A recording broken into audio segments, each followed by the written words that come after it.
all of the things we talked about when I was, your on-air co-worker, all those things have happened. And people don't either care or they didn't listen or whatever. It doesn't matter. Other things that we talked about and other things that we're now seeing are going to happen. The dollar is not going to last. So what does the world look like?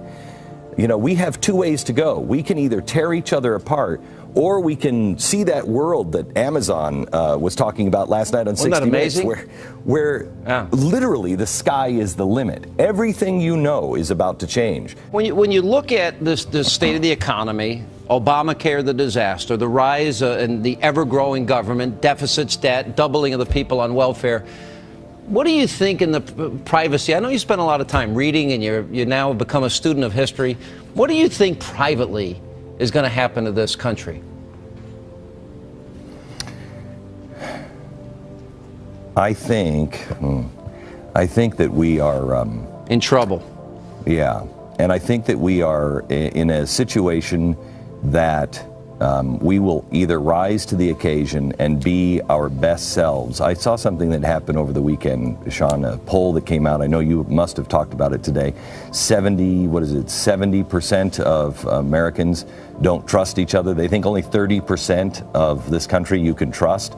If that remains true, will we then become Europe? We see signs that with the noblest of intentions, the Obama administration is in a kind of headlong retreat from the kind of global engagement that, in our view, offers the best hope for peace. Quick final thought from you, because you say openly in your essay that you're reserving judgment on all of this as we learn more over the next several weeks. But one of the things that you talk about in a broader perspective is global powers trying to rearrange themselves into a new global world order. What we're seeing is a kind of a concerted pushback by these three countries.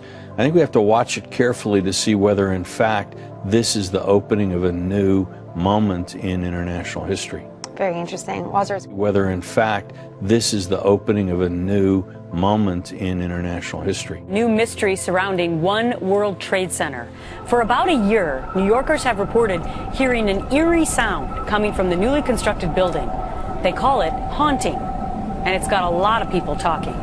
Rick Leventhal joins us now. So, Rick, you went down there. You did some investigative work. What did you learn? Well, there's clearly a noise. It's not clear exactly where it's coming from. It can create a sound that some are calling eerie, haunting, even moaning. The whistling was first reported by the Tribeca citizen on the day after Thanksgiving. A man who lives a couple blocks from the almost completed One World Trade Tower wrote a local paper and said he first heard the sound during Hurricane Sandy last year and assumed it would be eliminated when the building's framework was finished and the windows installed. Well, then last week in the middle of the night, the neighbor says the tower began whistling again with a slightly different two-toned cry, calling it unmistakable and very chilling. So here it is, and you can judge for yourself.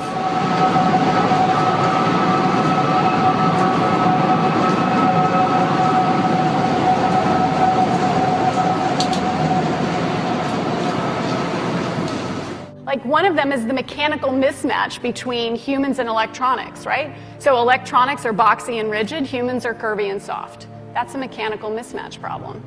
Well, a researcher at the University of Illinois, his name is Dr. Rogers, what he did is he founded a company and they started making electronic tattoos. So I'm wearing one here on my arm. Do we have a camera to get a... This is a developmental system made by MC10, and it has an antenna and some sensors embedded in it. And what we plan to do is work with them to advance a tattoo that could be used for authentication. Now, it may be true that